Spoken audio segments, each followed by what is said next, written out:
Good day, everybody. My name is Vitaly Moroz. I'm a consultant on digital technologist. I'm an advisor. I will be moderating the discussion entitled Digital Rights of Users and Prospects of Decentralized Services of Internet in Ukraine, in the world, and in the conditions of domination of technical giants. A very complicated title. So, as of 15:02, we have only one panel member, Nadia Bolovsiak, analyst and docent of the school of the university. So the idea was to unite internet users from different parts of Ukraine. Today, we hoped to have other speakers, Mr. Yevgen Andrukhov, who is a volunteer, who is a Mastodon user and user ambassador from Mykolaiv. Maybe he will join us later. And also Andrei Cherny, administrator of decentralized services of IMO eSpace of Vinnytsia Institute, Komatomoltex Vinnytsia.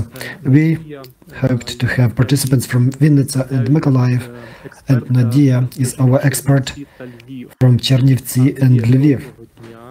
So, Nadia, good day. Greetings.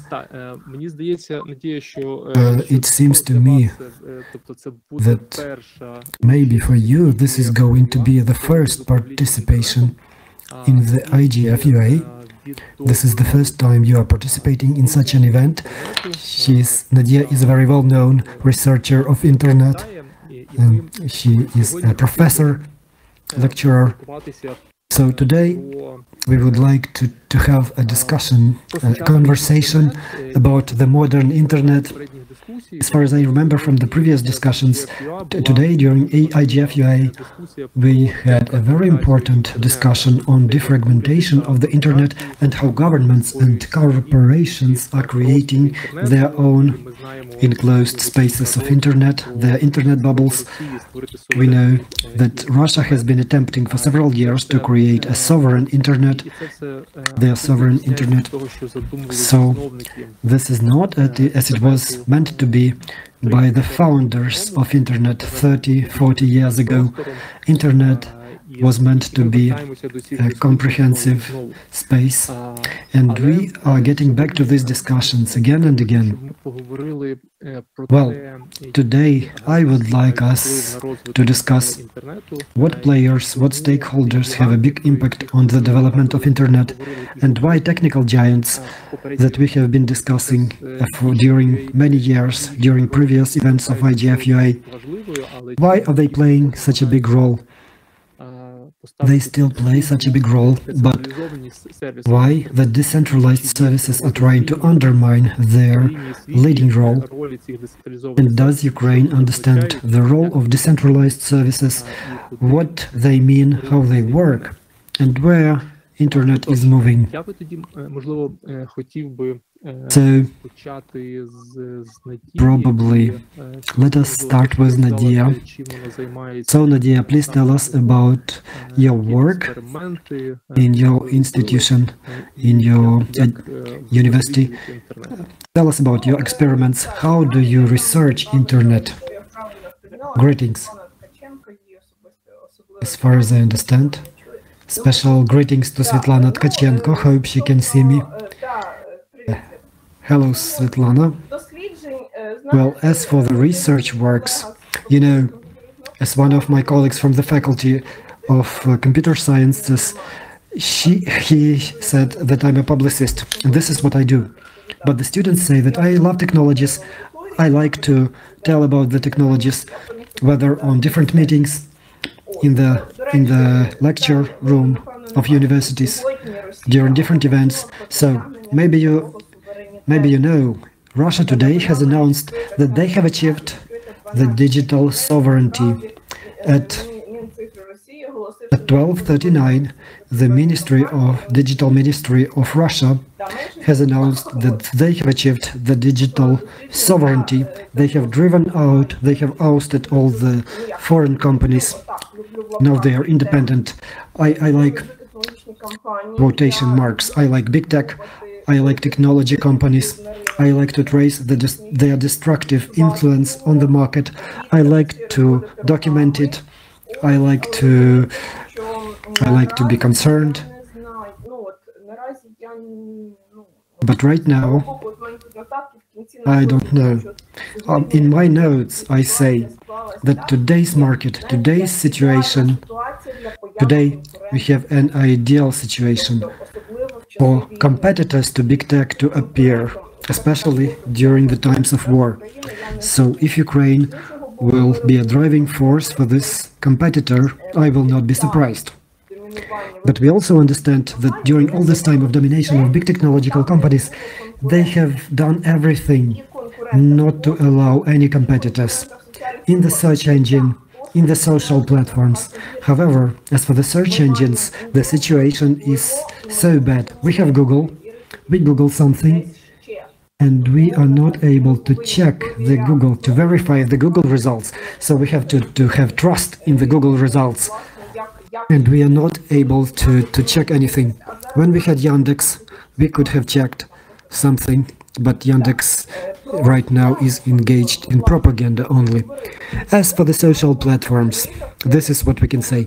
We have three big players, like Meta, Facebook, Instagram, WhatsApp, then goes Twitter and TikTok. So if we take a look at these three big players on the market, what do we have here? Well, Meta is making money on our likes, on our emotions. They started to build a metaverse, but they are not doing so well. They have a lot of job cuts, so they are doing everything to avoid competition. So, for example, they stole the stories feature from the Snapchat. I was reading about this story when Zuckerberg says to Snapchat, either we purchase you or we take your story feature free of charge. So, I was quoting this dialogue in my article. So, Meta has been doing everything to kill the competition. The next big player, Twitter. Well, I haven't visited Twitter for a long time, in the worst time that it is experiencing, so I'm just looking what is happening with Twitter. I'm observing Elon Musk, and I get scared because I know this. I remember this unprecedented decision to block Trump. I believe this was a right thing to do. And this deplatforming, ousting him from the platform after the Capitol events, I think that this was a good thing to do. An interesting fact about the Trump situation. Well, administrators of social services say, we understand that he's posting fakes. He's posting fake opinions. But other citizens, the electors, have to know his point of view. And we have to allow him to post, even if he is posting some nonsense. But at some point, Twitter lost its temper, and Zuckerberg had to agree. So next one, the third one, is TikTok. This is a Chinese company, and to say that Chinese company is working without impact of the Chinese Communist Party. Well, it's difficult to say that, but we have a lot of objective research about TikTok. So Vitaly said a lot. But I'm an author and I write articles on the Internet Freedom platform. So why do we know TikTok? TikTok has an ideal algorithm of content recommendations. So everybody who goes to the TikTok, they know. You just like 2 or 3 videos, and then TikTok is going to show you whatever you like. So TikTok is hooking you strongly. In the March, a research from NewsGuard was made, and 20% of TikTok videos are total fakes. So the user of TikTok is observing 20% of lies, outright lies. when they use TikTok. And another astonishing story about TikTok. This is when journalists of Norwegian media in early April, they decided to check how TikTok algorithms work. They created two similar profiles of two young boys, 19-year boys from Kharkiv and Belgorod. So they were trying to see recommendations from TikTok. So Kharkiv boy found out about the war on the second video, but the Belgorod resident was not able to find out that the war was going on even when he tried to look for it. So we have several social platforms that are working in a weird way. Their algorithms are a black box. We don't even understand how they block things. The blocking system is a separate story. They all have a lot of problems. They are too big. They are too big for serious changes. And the fact, well, in this context, the market is ready to welcome a competitor. So what kind of competitor can be there? So we have like Be Real and Guess, but the decentralization is a provisional, a big must-have for the future competitor. And the reason, the first and foremost reason for this is as follows. I have been following big tech, Zuckerberg, so he is trying to work on video, to work on metaverse, to work anywhere. And some time ago he says that Facebook is going to change its focus from general news. They are going to focus on interpersonal communications in small group. So, by and large, Zuckerberg understands what users need. Yes, it's important to know the news, the updates from Mercedes, from Adidas, but communications in small bubbles, in small communities, is more important for the users. Accordingly, this niche work and decentralization, this can be this golden share, golden bond. So decentralization will help a competitor to grow. If the new competitor will not use algorithms to select content, well, I have returned to Twitter and I was shocked. Like 80% of subscriptions are some strange people, and I was not able to overcome the preferences. So people would like to choose themselves what they would like to see in their newsfeed. But right now, big tech is not able to offer it. Yes, I would like to discuss digital rights in this context. When we have discussions about internet, when we discuss the future of internet, we mention more and more digital rights, human rights online. If you are an individual in this space, you expect that you are not going to be searched, that you have the freedom of speech, that you are free to criticize the government, you are free to criticize anyone. But what if we talk about the internet space? On the internet, there is a very good phenomenon of anonymity. Everybody has the right to stay anonymous. Well, and the big tech, the technological giants are more and more minimizing the right to anonymity. This is what I mean. If you would like to have access to content, to full content, you have to register. And when you register, you have to provide your personal data. I'm not talking about providing your email. You have to provide your mobile number. You have to provide additional data. There are examples of decentralized services like Matrix. Matrix allows you to get access to your account without any email. You just need a login and a password. But on the other hand, this right to stay anonymous, right to anonymity, which is implemented by millions of users who would like to remain anonymous, but it is undermined by the fact, well, Anonymity allows people to be more aggressive, to express their preferences. And people are behaving in a different way online compared to the physical space, to real life. So, regarding the digital rights, what are the issues related to digital rights from the point of view of tech giants? We have been discussing algorithms, for example.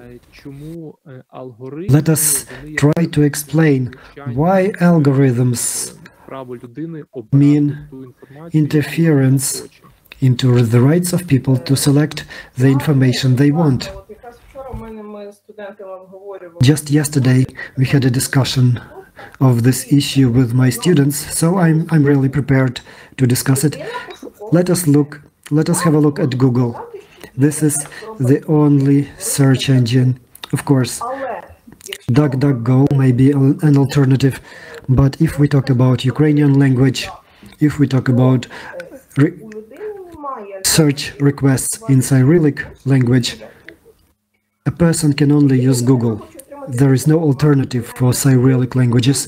So if people want to get information, Google is selecting content according to the queries. And the content, this has been checked for many times, and Vitaly mentioned our research in the course of hybrid threats. So in the spring we decided to verify how Google is selecting queries related to the war in Ukraine for users from different countries. Well, in fact, we were trying to check Yandex, to inspect Yandex, but of course, a person from Brazil will not use Yandex to search for something. But for example, if a person from Lithuania or Latvia goes to Yandex to search, so what we have found in our research, and I personally, we have found that search engines do not always tell truth, specifically about our war. So, when people search for something, surprisingly, the search engine is standing as a part in the war. So, when people were looking for something connected with the Russian propaganda, they will see the website related to the Russian propaganda. The person will not have any opportunities to find out the truth. They will need to visit the websites directly, Ukrainian websites directly, Ukrainian Pravda. So Google is the only search engine, and Google provides lies. Then what is an objective search result? So if we say that search results are subjective, what is objective search results then? This is another question. So, for example, if we look for Mariupol Azov evacuation and Google shows that pregnant Nazi of Azov has surrendered, then Google may be regarded as a propaganda resource. And again, if we mentioned, I'm really surprised. So, if we remind ourselves the ranking criteria in Google, the main criteria is the number of external links to the source. But usually, Russian websites have more links compared to Ukrainian websites, because Russia is a bigger country, and there is a bigger number of Russian speakers in the world compared to Ukrainian speakers. So we have no possibility to break this war of propaganda, which is Google algorithm. This is how it is. But also, from the point of view of Google, there is this post-Soviet space for Google. Maybe they don't discriminate. Of course, maybe they discriminate between Ukrainian and Russian languages. But these languages are similar, and they may be in the similar cluster, in the same cluster. So maybe ranking is not about Russia and Ukraine, but maybe their ranking is taking into account the entire Cyrillic space. So, can we make a border in the digital space between Ukrainian and Russian Google? So, do these traffics intersect? Is there any difference between Ukrainian and Russian Google? And what we can do about it? Well, the difference has to be there, but it's not. When I was conducting this experiment, I was trying to I was putting different VPN points. I was using Latvia, Lithuania, Estonia. I was visiting Yandex, and Yandex doesn't say anything about Bucha, for example, whether you are in Riga, Moscow or Berlin. As for the Russian search results, when you ask, I have very different audiences. I work with master degree students where Pratula is studying, for example, and other prominent personalities. So I was asking, what are your problems in search results? They say that we have too many Russian results, too many Russian search results. Even in spite of the preferences, they are getting Russian content anyway. So if people don't want Russian content, they are getting it anyway. But what if we take an average person who doesn't even know about these possibilities to limit such results? So on the market, we have a situation that this is a utility service, internet search. The internet search engine has become the greatest propaganda player, and I don't even imagine what we can do about it. Maybe some digital borders should be used, as you have said. Well, as researchers, when we talk, we are focusing on some social things, political things. But first of all, technical giants have been made to earn money, and accordingly,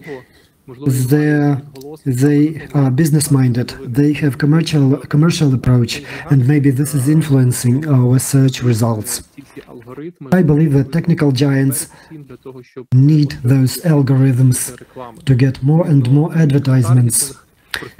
They are doing micro-targeting, they are doing user profiling, and this allows them to compete as much as possible with other advertisement providers online. I think social networks advertisement and Google advertisement makes 80 to 90% of their income.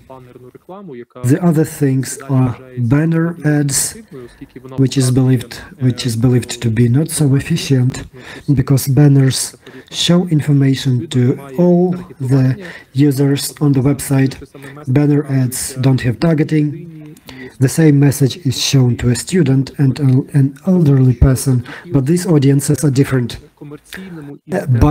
However, because of this commercial interest, this is the logics of giants. They don't change because they have to earn money, they have to report to their shareholders, because their shares are traded on the market, on the exchanges. Therefore, they are very sensitive to fluctuations. So changes in the policies, changes in the algorithms may have like the changes that we are discussing may have a negative impact on their share price, on their net worth. If you bring less income, then the shareholders are going to ask you what the problem is, why our algorithms are not working, why have we changed this? Can we appeal as a civil society, as a private sector, who is interested in decentralization? Can we make an impact? Because the things that we see is the strong commercial logics, business logics of the giants. As for the business logics, I agree with you. Google has to balance between two things. On the one hand, Google needs to help the user to find what they need. On the other hand, Google needs to show us advertisements. They need to balance something, they limit the ad spots, sometimes they involve black patterns. Sometimes they changed the advertisement into ad, into a shorter word ad, which is almost invisible. Well, if they wanted to show ads, they would show ads on the entire first page. But they have to find balance. And taking into account that Google has no competitors, they would not be punished. But Googles need to find a balance between their earnings and satisfying the users. Well, what can we do in a situation that we have today, during the war in Ukraine? They have big earnings, and they have to understand that there is such a factor as significance for the society.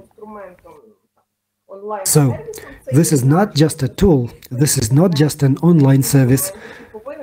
This tool is significant for the society. It has to work. Internet access is one of the basic rights of people. If we have internet access and we are not able to find anything online, this would be a bad situation. So, Google is like oxygen for internet users, and it seems to me that the laws adopted in Europe, first of all, related to the GDPR or digital services, and we need to lobby the laws related to algorithms, to search algorithms. Well, this issue is sometimes people are starting to raise this issue, but everybody is just playing. Yes, transparency of algorithm is a question, and the giants are telling us that algorithm is their commercial secret, commercial know-how. It is protected by the intellectual property rights. So we are not able to open our algorithms to you. We are not talking about technological giants and internet intermediaries. We need to say that they are forming the public space. They are in the public space. They are building the discussions. Well, they have to be responsible for the content, and this question is raised more and more by the researchers, because for many years technological giants, a lot of companies have been saying that they are only intermediaries, that they are not responsible for the content. Well, this is also a disputable question, which is also related to providers. So in 2017, some providers started blocking Russian social networks. Some of the providers were saying that they promote the freedom of internet. So, the opinion about blocking some websites in the conditions of war, the opinions have changed. We know that there were certain providers that did not want to block sites. Some of the providers were giving access to all websites. However, they were deprived of their licenses. But these are unique cases for Ukraine. In the conditions of war, everybody understands that access to the information means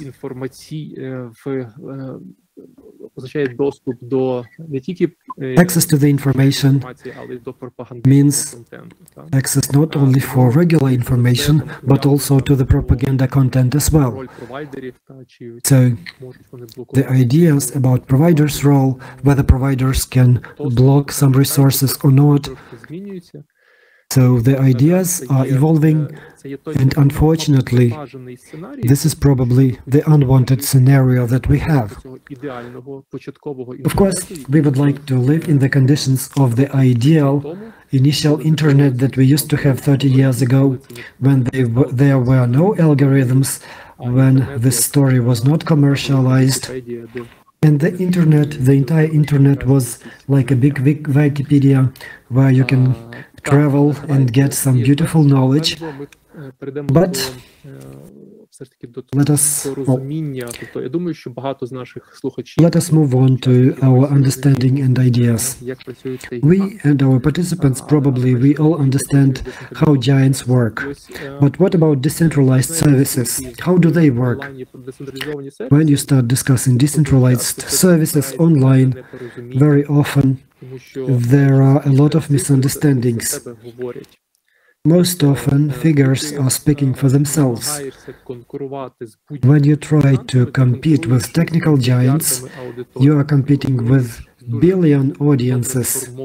You need to compete with a news feed from your friends. The algorithm is offering you every second a lot of content which can be potentially interesting for you because they determine what is interested for you, what is interesting for you, and what is not.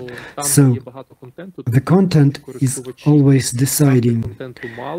If there is a lot of content, well, users go to places that have a lot of content, but new services with lesser content, they are perceived in a skeptical way. So, what can you advise if people are trying to compare newcomers and giants? What if people ask, how many users does a new service have? Will I have the same number of friends like in Facebook or in TikTok? Well, I have a story. I have my favorite coffee shop in Lviv. Well, this is a chain network of coffee shops. I was very satisfied with it. It has a beautiful location. It has beautiful coffee. All administrators know me. But at some point, this coffee shop has become too crowded. Whenever I go there, all places are occupied. They have put electricity sockets in their tables, so they are very overcrowded. But I can only come on weekends to visit there. At the same time, in our city we have a lot of smaller coffee shops. Of course, they don't have the audience like Credence network, with their loyalty program, with their variety of coffee. I had a coffee shop. I had a favorite coffee shop in Ternivtsi. It was 200 meters from my house, and we spent beautiful time there. We were spending money there. This is not a network. They only had 2 outlets in the old city and in a new district. I was satisfied with it as well. So I believe that we can compare giants with we can compare niche services with this situation. This is not a coincidence that I'm saying this. If you would like to follow Adidas, if you would like to follow Apple and Mercedes, probably these companies are going to work on large platforms. But what if you have a niche business? What if there is a business that doesn't need 5,000 clients? They will not be able to work for 5,000 clients. It is sufficient for them to have their own smaller audience, dedicated audience who will spend money on them. So maybe decentralized services in this regard, decentralized services will be able to win. And if we talk about blocking, Facebook and so on from the beginning of the war, this is a separate story. Ukraine, well, I remember there was a petition to President Zelensky to ask Meta to change the rules of moderation of Ukrainian content. Yes, we have changed those rules very quickly in the first days of March. But why? But why Meta has changed and how? Meta, let's say, Meta relieved the requirements to hate speech. Ukrainian journalists have said, yes, Meta is in favor of us. Meta is with us. But no, the reason for such a relief was clear. We can only imagine how company moderators would work. The moderator is one of the lowest position, so people for small money have to work, have to see terrible content. So meta moderators would be overloaded if the company wouldn't relieve the rules. They were blocking Bucha anyway. They were blocking hashtags for Bucha. But Meta has just protected their own business. Okay, let's allow Ukrainians to wish death to Russians, because otherwise we are going to perish. But in this situation, Ukraine needs something for itself to block RPC or the New Time, because they used the word Azov. This was unimaginable. So I think these decentralized niches, these decentralized smaller services have their own advantages and benefits. Yes, it is important. Yes, you're right. When Ukrainian government offers tech giants to change their rules, or to make Ukrainian administration, or to make Ukrainian department, for example, very often this does not correspond to the logics of global tech companies, because global tech giants would like to have universal rules. They want to have universal approaches for different countries. Ukraine is not important for them. Germany is not important. Well, maybe Germany is important, because Germany has a very strict legislation. Maybe they are doing some exceptions for Germany, but provisionally speaking, countries like Moldova, New Zealand, Albania, Croatia, for Meta, for Google, these are just some small markets that give a small portion of income. And when we are talking about general rules, if the word Azov is in the stop list, as far as I remember, Azov as an extremist term was included in some American documents of FBI or something like that, and Meta automatically used this limitation. And even when we were trying to say that Azov is part of the National Guard unit, when we were trying to show that Azov is part of the Ukrainian army, it doesn't work for them, because they are using their own universal approaches. And we can't appeal that this is Ukrainian context. We can't ask Facebook to change for Ukraine. You can change for Ukraine, and you can work as usual in other countries. This is not going to happen, probably, and probably this is irritating part of the users who are not able to control their presence on the social networks, because they would like to have free speech, they would like to have freedom of speech, but they are facing some unclear universal rules by the social network. I would like to add, you have been talking about universal rules, so let's remember how Yandex and Google were entering the Ukrainian markets. Yandex started to work in Ukraine earlier compared to Google. Why? Because Yandex had audience, they had Yandex Map, they had a lot of services, they had a server in Odessa. I remember how it worked. Yandex representative was in every region, of Ukraine, but Google was not present in Ukraine.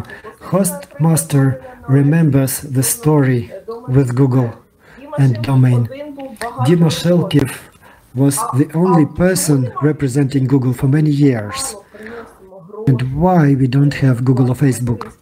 Because our market is small, so small, we bring so little income that it was not profitable to have their representative office in Ukraine. When Katerina Krug appeared, everybody was praying for her. So it was very easy for Meta to leave the Russian market without any pain. So when I was writing about this, I found that the Russian market was accounting for 2% of the global income of Meta. And Meta says, we don't need the reputation the reputational losses. And we are living in Russia. So if Russia's share was 2%, what share is Ukraine? So nobody wants to play with local rules. They have their own universal rules that they follow. And people know that they are getting blocked for the word Azov. Well, of course. So everything is about money. When we are so powerful that it would be profitable for Facebook to have a local office here, then they will do it. Well, this is what I suggest to do. Let us expand our understanding of decentralized services, because for most of the Ukrainian internet users, the relevance of decentralized services was evident after the steps of Elon Musk. So, when there was an axe hanging on above the good old Twitter. Well, good old Twitter was 10 to 12 years ago. But taking into account their new algorithms, Twitter is more and more like Facebook. If we look at the user profiling, if we look at the aggressive approaches to the advertising and so on. So, in the early November of this year, there were a lot of questions around the world about the future of Twitter. Elon Musk is very eccentric. He is playing in favor of the Russian propaganda. He started a useless poll about the Crimea on Twitter. He doesn't understand geopolitics, he doesn't understand politics. However, he is a successful business person. We owe him, we have to pay tribute to him. He has created Starlink, of course. Ukrainians are buying Starlink, of course, but we need to understand the difference. He can be a successful businessman, he is an innovator, but he is a lousy politician or historian, if we look at the history of the Crimea. So, when the users hear that Twitter has problems, when users hear that a lot of technical stuff are going to leave Twitter, maybe Twitter will be closed altogether, maybe it will be a paid platform, as you know, as Elon Musk offered to users to pay $8 a month for verification. Then Stephen King says, you have to pay me because I am generating free content for you, for millions of your subscribers. So, these are the external factors, the scandals make users to move somewhere else, to move to other services and to look for some plan B, some other options. But decentralized services have a different architecture. They have different principles of foundation and work compared to tech giants. So what do you feel? Did users try to understand the differences between the giants and decentralized services? I'm talking about the Mastodon, where a lot of Twitter users have started to migrate. We did not cope with that. By the way, I had such an unexpected thing on Tuesday with the students. It's a third grade student. So it happened so that we started talking about different things, and I asked them, do you know about Mastodon? And they know. So second, third year of study, but yeah, they do know, but no. People did not understand what it is. And for them, decentralization, it's a synonym of that form of fund distribution that was like money in local budget, right? Yeah. So new roads, and so, yeah, these are like new roads, but as for the internet, nope. And they don't understand, actually, what's that and what's happening. So we have a certain standard of social platforms. So there are Like anybody got registered, they got their login, there is a general line, you are watching, like, I don't know, you are following Kardashian, or you're following, like, for example, Elena Svitolina, because tennis. But again, so everything has to be all together, and it turns out that there is something that came up. And no, people don't quite understand, and they need, well, I don't know, kind of educational campaign to be conducted. So, okay, let us probably clarify a bit how decentralized services work. When we are talking about decentralized services, then first of all, people are talking about Fediverse. This is a term, when I heard that for the first time, it was absolutely unclear for me because it was some English speaking. What is Fediverse? It's informal name which unites a huge amount of social networks that are interconnected. What do we mean by that? If you have a Twitter account, you cannot communicate directly with the Facebook user. It's illogical, right? Even though that if you use emails, then having the Google account, Gmail account, you can send a letter to Ukrnet or to Yahoo. So as a matter of course, decentralized services of the internet, it's a part of Fediverse. They are built according to such a principle that absolutely different social networks, when users are registering there, they can communicate there, being on their platform. This is something that is impossible for these giants. And this Fediverse, it means a set of certain servers that are placed all over the world. There are like tens and thousands of those, and all these servers, they are creating a certain network, but at the same time they stay independent, and these servers are exchanging notifications using standard protocols, and corresponding users who, for example, registered on Telegram or Mastodon, they maybe don't even recognize that this user was registered in some other resource, so they are communicating with the user Mastodon. And what are the key differences of these services? First of all, I am using the clues or tips of Mastodon Help, and like a few days ago, one of Ukrainian users from Lviv, Igor, he translated, by the way, this website into Ukrainian, where there are provided explanations what is Mastodon. Now I will mention just a few tips about Mastodon, and we will feel how are they different. So as a matter of course, Mastodon, it's not a social network, even though everybody thinks that Mastodon, it's kind of available Twitter. Because social networks, meaning that there's a huge number of social networks that are named Mastodon.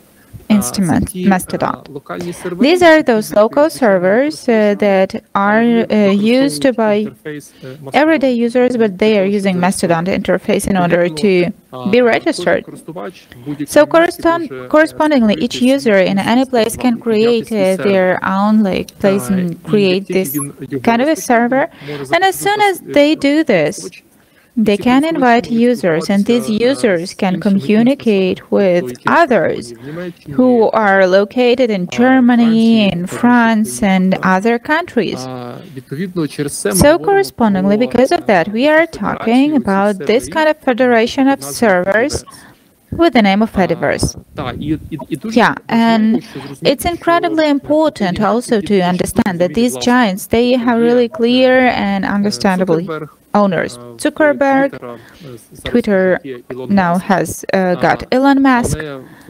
But for these decentralized services, they don't have owners. They don't have some centralized, only one server, because they have bigger servers with thousands of hundreds of users, and there are like some that have 5 to 10 users. And it is very important so that in these services such as Mastodon, they are open platforms. They have open code and everybody can change it, modify and install to their server. That is what I've been mentioning actually. So correspondingly, each one can work on improvement of this or other protocol. So it turns out that everybody, if they can raise their servers, they can establish their own rules about being at this server. Nadia, tell me please, have you seen, have you reviewed as a researcher the rules that are published in Ukrainian Mastodon instances? I will confess, I didn't. So I am just the observer there, and I got registered, and I rarely go there actually, but I would like to mention the different thing, because Vitaly mentioned about Fediverse, right? Exchange. So it turns out how it turns out. I mean, Europe adopted 2 new laws: digital marketing, digital service. So as of today, digital marketing has a very interesting requirement so that the users of one service get notification to Messenger from different messengers. So it's like the market starts to get ready to this kind of global interaction of platforms. So maybe the time will come when we won't have like Viber, Telegram, WhatsApp, Signal, Facebook Messenger, and so on and so forth. So as for the rules, I guess,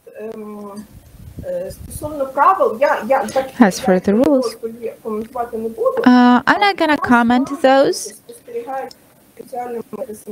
but I've noticed such a thing, that the service, social service, can't be. I'm not talking about social platform, social service that people are using, right? So it can't exist without rules, and secondly, without moderation, because there will be someone who's gonna use it for their purposes. So can Mastodon, social platform Mastodon, cope with such a moderation? I don't know. Time will show it. But I have no doubts that there will be time that we will face this challenge. I would like to mention a bit more about Ukrainian instances, Ukrainian servers of Mastodon. In Ukraine, we have approximately 20 servers, and some of them were developed more than 1 year ago, and it's totally new for Ukraine because most of the instances were created in the last 2-3 months, and general amount of users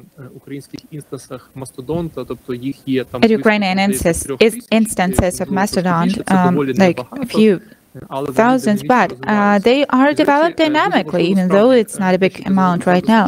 Very important what you mentioned, that some users of Twitter are running away from Twitter. They were thinking of finding the absolute space of safety for themselves. Like Mastodon is a social network where nothing is forbidden, and you can do absolutely everything, and we know what is absolutely everything. Absolutely everything you can do in darknet, right?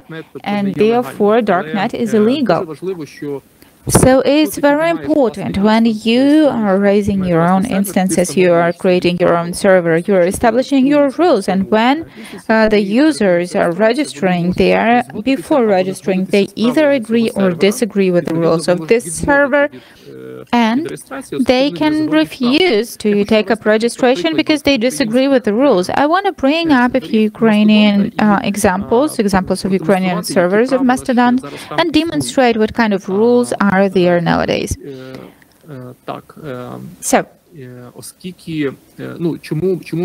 why are we talking about Mastodon? Because there is quite a lot of attention paid to it, and I just opened the biggest Ukrainian Mastodon, and here are a few rules. They are quite formal, but still these are rules. The first rule is the main, well, it's the Constitution of Ukraine, and the rules are regulated by the Constitution of Ukraine. It's not quite clear, but it's something. So each participant has a free opinion, and like they can express that, but other users can block it. Each user has the right to collect, save, use, and share information, oral, written, or any other way. So these are quite formal rules. I would like to bring an example of Lviv server named Lviv Social. It's a really small Ukrainian instance, 32 users, but a really brief list of rules, just 5 rules. And the first one is that here can't be published the content forbidden by the laws of Ukraine. Russians are forbidden to register here. So if somebody from Russian IP will try to register here, it will be the reason for the administrator to ban this user, to block this user. Also, like the materials with nudes have to have warnings. So these are more general rules, as we can see, and the last rule is here you can encourage to civil or military crimes. So we can see that this is a bit anti-Russian and is reacting to the conditions of war. And the last example is the example of the instance that I am moderating, because like I am the moderator of approximately 10 Ukrainian instances. And these rules, so we were agreeing upon that with a few teams, and we adopted such rules. So administrators, they leave the right to themselves to block the users from the aggressor country, and speaking Ukrainian is encouraged. So like it is less encouraged if, for example, people are speaking Polish or Russian or any other languages. We don't allow to deny the military aggression of Russia, temporary occupation of Crimea, Donetsk, Luhansk, and other oblasts of Ukraine. Unallowable are the language of hatred and other things, and sharing Russian information is a reason for blocking. So, as a matter of fact, these rules, they give certain character to each of the servers. And if you, for example, are having some doubts that Russia is the aggressor country, you have nothing to do there. Because if in your publications or in your posts you will just deny the military aggression from the side of Russia or something like that, it will be the direct reason for blocking. So Nadia, it turns out that these rules, can they, in their core, limit somehow the rights of the users? You know, I've been listening to these rules, and I dare say that while well, what does it mean to limit the rights? It's very interesting to some kind of first instance, let us say so. But like actually rules, I mean the rule of social platforms, it's a totally difficult thing. I think Of course, they can limit some rights for the content. And in general, as for the content publication, it's a really strong thing that was omitted by Ukrainian legislation, because we've been discussing that, like, your photos might be published online and it's not forbidden. So, for example, very often I don't allow to take pictures of me, but you know, as the statute written in blood, there might be some rules like that. And not a single administrator or owner of service cannot know like what to create and where to create. I read the Mark Zuckerberg's book, and he wrote that he never imagined, even like close, that Facebook will be the platform for fakes or some genocide as it was. So the guy sincerely wanted to make the tool of interaction, and at a certain moment it went from under his control. Just a social service, it's like the fate of any social service. So I guess that if there is this mass number, it's simpler, easier to keep it under control. It will be also difficult, but that's easier. Coming back to the peculiarities of decentralized services, decentralized services such like Mastodon remind me good old internet.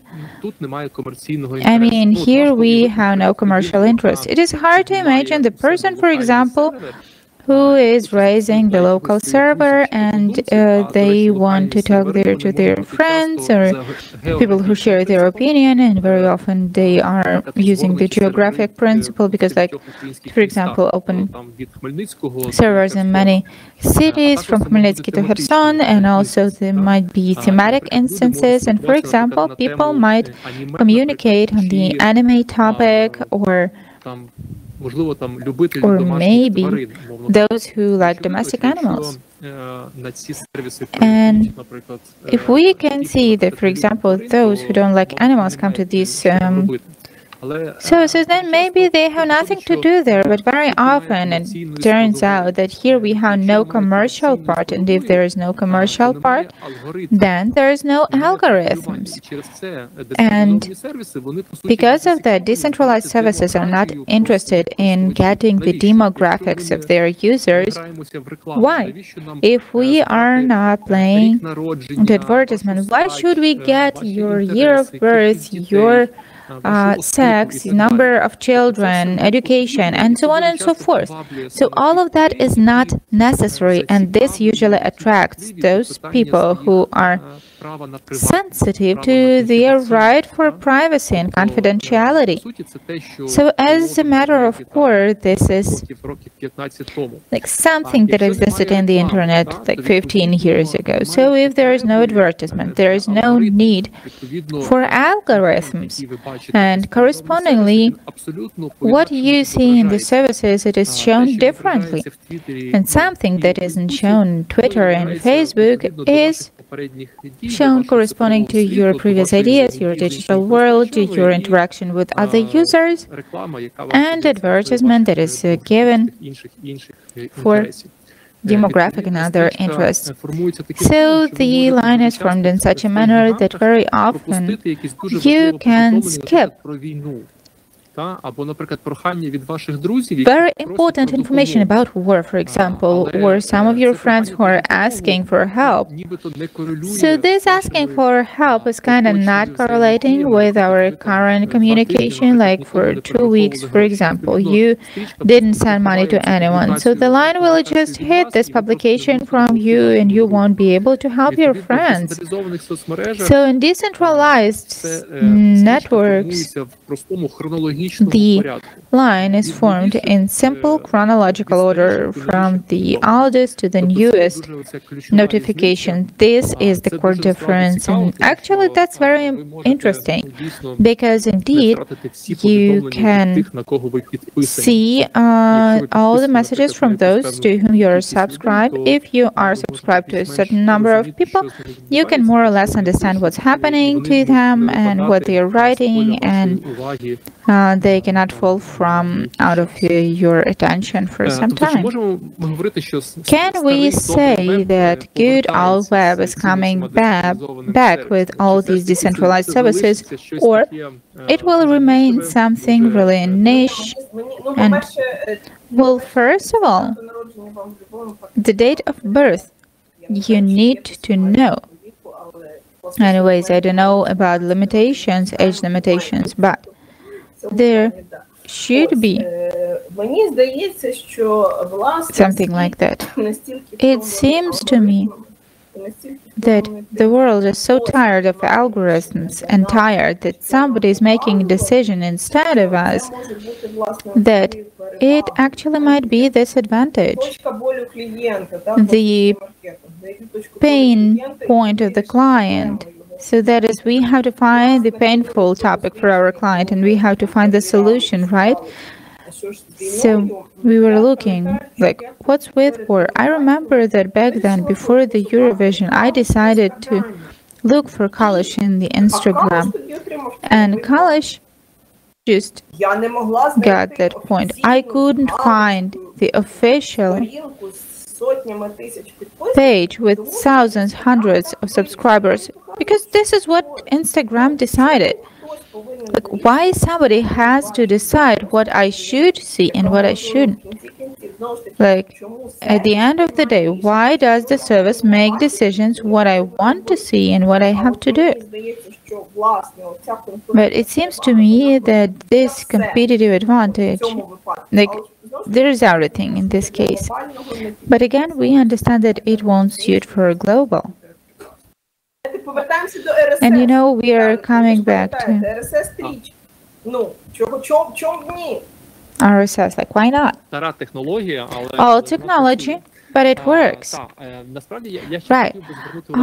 Actually, I would also like to pay attention to such a moment that the issue of trust to services, it's important. Like, whether people know who is the head of those servers, who is working with those servers. Because it's very easy to subscribe to some instance, to some server, but if you don't understand who is behind that and what to expect from these people, from administrators, that is a problem. Because we do know that the access of the administrator to social network means access to all the personal data. At least the email you are registering with, it's the IP address you're coming with. And if you registered and you sign up an instance that is problematic from the point of view of ethical administrators, you might have problems. Therefore, it's better to learn and just ask who's administrating these social networks, who's behind of all of that, and is there any information and policy about these rules, because mostly they are showing the values of the people who are administrator of that instance. I have two counter arguments already. Like, can I say that the project Internet Freedom in the last few days, they wrote a few articles. The first one, Meta fired 20 employees for the access in Instagram, Facebook, and some of them were taking $1,000 from hackers helping to break the account. So the corporation is huge, but it doesn't work. The other news, the workers of service centers, so the researchers decided to see what is happening when you are giving your computers into just to take care of that. And there was when the girl went to Citrus and she gave her iPhone to be fixed, but her data was widely spread because they have mostly no policy about that. And so you should not exchange your data via different services. And like, again, we're like killing all accounts and we are not using those. So among those who like these services, it's more like the data that are there in local servers, they are data of these very users, and this means that these servers should not depend on one person. Like one administrator, if there is one administrator, he might get ill. Maybe he's bored to play with these servers. He's just closing, or he won't manage to prolong hosting or the domain name. And this is a vulnerability. And the core is that they are interested in the community of users who are gaining additional rights, and these are administrators who are approving like altogether, or maybe they are approving with the most voices some issues, and it has to be the access on the level of administrator. Like, for example, to help new users come and explain how this all works. But as a matter of fact, if decentralized services will be built on the principle that each user feels him or herself a part of this space and they are more than just users, they can influence certain rules and they can become administrators, they can help other administrators. That is, in this, there is this idea, probably, of this kind of intranet where we are communicating among ourselves. We are deciding what do we do with this intranet. So, indeed, and here, if we look at how Ukrainians are appealing to administration of Facebook and administration of Meta, that they are blocked, and all these moments, all these requests, very often they have no result because there are thousands and hundreds of such claims, and they're not ready to, like, they are sending to these general regulations of Meta, and some things might be resolved, but still the person remains helpless with the administration of a big giant, because where is the giant and where is the person with the account, and again the phishing attacks that could take place. And I know the example of one of the city heads of one of the small cities that really suffered from war, and on the first day of war, or the second, the city head, he lost the device where he was logged in. So just imagine, if you lose your mobile internet, there's Facebook.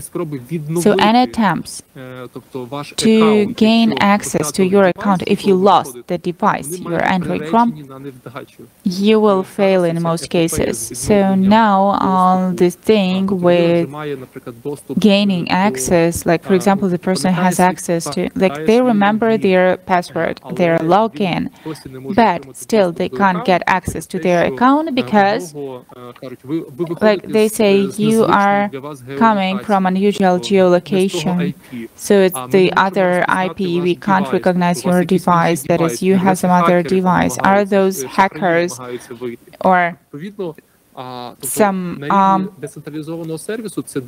other people trying to join from your device? So on the level of that server, it's the user writes to administrator and says, like, can you please change my email I'm entering with? Everything is done in the administrator panel and everything is simple. So this proximity is better than the world of the giants and trying to prove your case. You know, there is a growth problem. Of course, for decentralized services, this would not be growth problems. They will have to logically change their rules when the their audience is changing. So all those rules and procedures will be changing in the process of development, and at some point the community will understand maybe there will have to be not one but 3 administrators, and you will have to make decisions as a group, as you will need collegial decisions, but this will be more humane compared to some Facebook moderators who is working for pennies. You know that Ukrainian Facebook moderators have the smallest salaries in the structure. Yes, the moderators, Ukrainian-speaking moderators, have the smallest salaries compared to others. Well, in fact, tech giants offer public organizations to get involved, in civil society organizations to get involved and to moderate the content. But they are not ready for pay for this. They need good specialists who understand the smallest details, the nuances of what is happening in Ukraine. They need moderators who understand the peculiarities of Ukraine. But at the same time, this partnership does not provide for big salary to people who dedicate a lot of their time to work. So there is a question about launching some products, programs that matter for Ukraine. But the question is, who is going to do the work? Who is going to do the job? You don't offer this job to people from the street. You need to have trusted partners, but the trusted partners are very busy. They have a lot of work to do for their salaries. So Facebook and Meta so far are not ready to do this. And I believe that this is the difficulty that tech giants will have to face. Even when they want to change some things, they will need to look at their rules of cooperation with public, with civil society organizations. Right now, people, the fact-checkers of Facebook, who help to filter the information, these are organizations like Vox Ukraine, DEM, Stop Fake, but they do it for free. In the end, well, we are reaching the end of the panel. So this panel turned out to be a dialogue with Nadia. In the Mastodon, the potential disputants have told me that they have no electricity all this time, and they would be happy to listen to our conversation later, but they are begging for a pardon because they were not able to join us today. The last question is about migration. A lot of Ukrainian editorial offices think, what is going to happen when Twitter will not be there in the world? Some of the Ukrainian news outlets have very good audiences on Twitter. So one of the English-speaking mass media, which grew largely after the full-scale invasion, so they are urging their users to migrate to Telegram, to their Telegram channel. Probably they don't know about decentralized services, or maybe they are waiting for this mass effect. As for Telegram, the Telegram has become more and more popular after the full-scale invasion because people are consuming news on Telegram. There are a lot of publications on Telegram. So what do you think about Telegram growth? Will Telegram stop growing at some point? Will people start asking questions about these social networks? Whether it's fulfilling its function, informing people about what is happening? It has a big penetration among Ukrainian users, but there are some questions about the owners, about the absence of open code, about the audit of Telegram. Will there be an audit of Telegram at some point? But we need to understand, there are a lot of questions to Telegram. We need to ask questions how and what. Nobody is going to recommend Telegram as a safe messenger, as a safe tool Even for group chats, Telegram is not so recommended. I don't remember the exact location, but, well, of course, there can be a channel and there can be a group chat. So sometimes messages can be blocked in the group chats. And of course, maybe some Russian intelligence can open the messages on Telegram. But as a content platform, Telegram was a discovery. So when people don't know what RSS is, people can see what RSS is in Telegram. Telegram is your news that you can read in the chronological order. So everybody has Telegram, but as a content tool, unfortunately, it's very difficult to compete with Telegram because it's doing its job. But also, there are so many propaganda channels on Telegram. Our security agencies have asked Telegram to block content, and Telegram was not responding.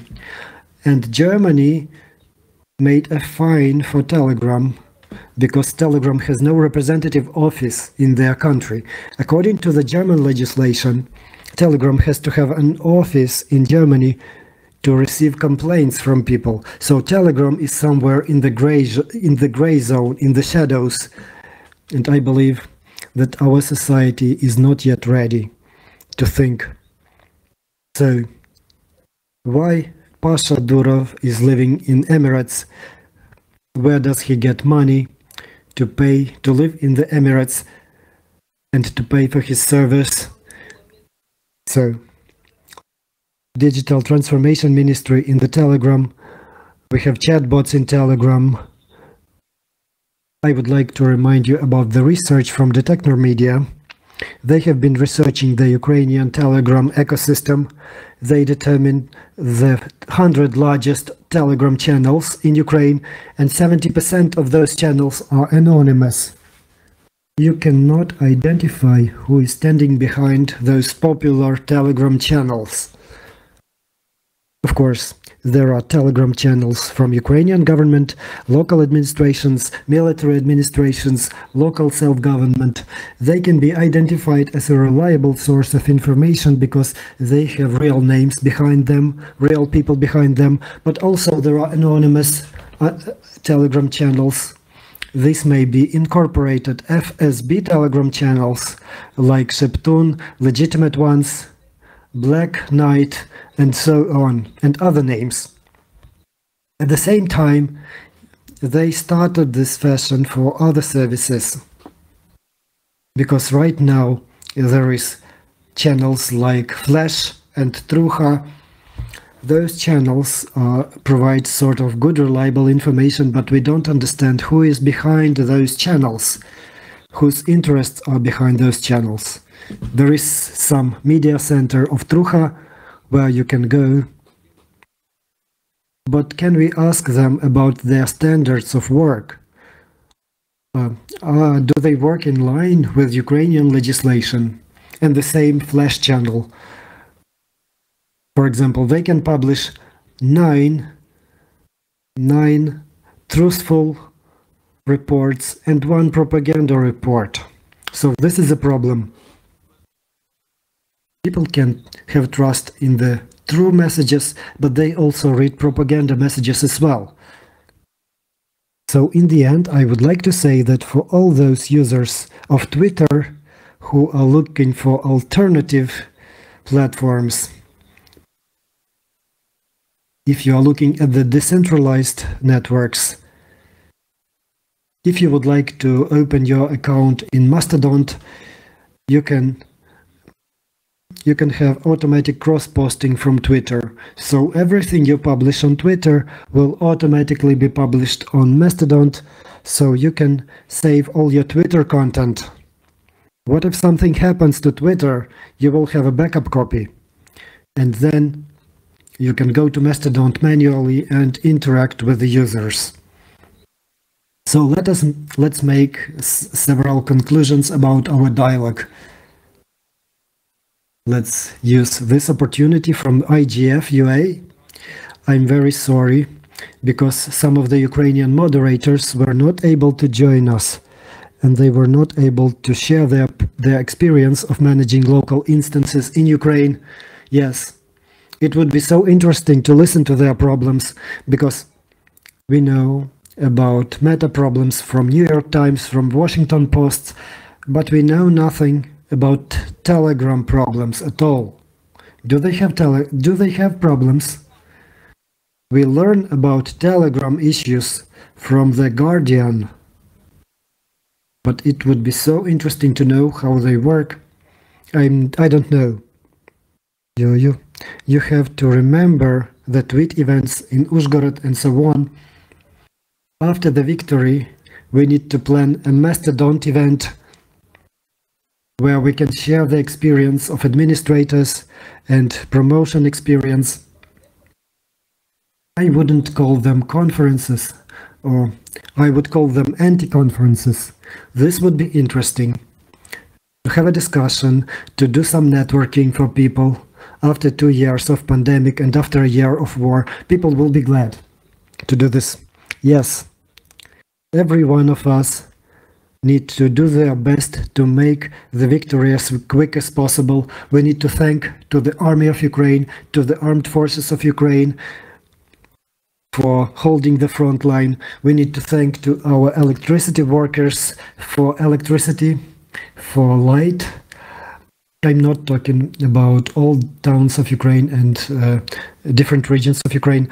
I had to move to another district in the town to have access to internet, but anyway, we have heating, we have light, we have internet, and thanks to everybody who is doing this for us, and for Kiev and for Lviv, and for the electricity that we have. Thank you, Nadia, for joining the discussion. I hope we will be able to have offline events soon. So, are you going to have a video? I would like to listen to this conference on the video. Yes, we are recording everything, and video will be open for all the users. Thanks a lot. This was Nadia Bolovsyak and Vitaly Moroz. We were discussing the digital rights of users. We were discussing future of decentralized services in Ukraine, which is vague. We were trying to show what Fediverse is, why decentralized services have their own rules, why they have their own administrators, why they don't have algorithms of tech giants. Maybe they will be successful, maybe not. This depends on each internet user. This depends on every one of you, because you have free choice and you are free to choose what you want. Thanks a lot. Thank you for the discussion. Thank you for this event. We have to do something about those tech giants, because they are too cheeky. Yuri, thanks a lot for the link to the video. This is great. And the next discussion, our panel number 8, was the last panel of our discussions. We have Svetlana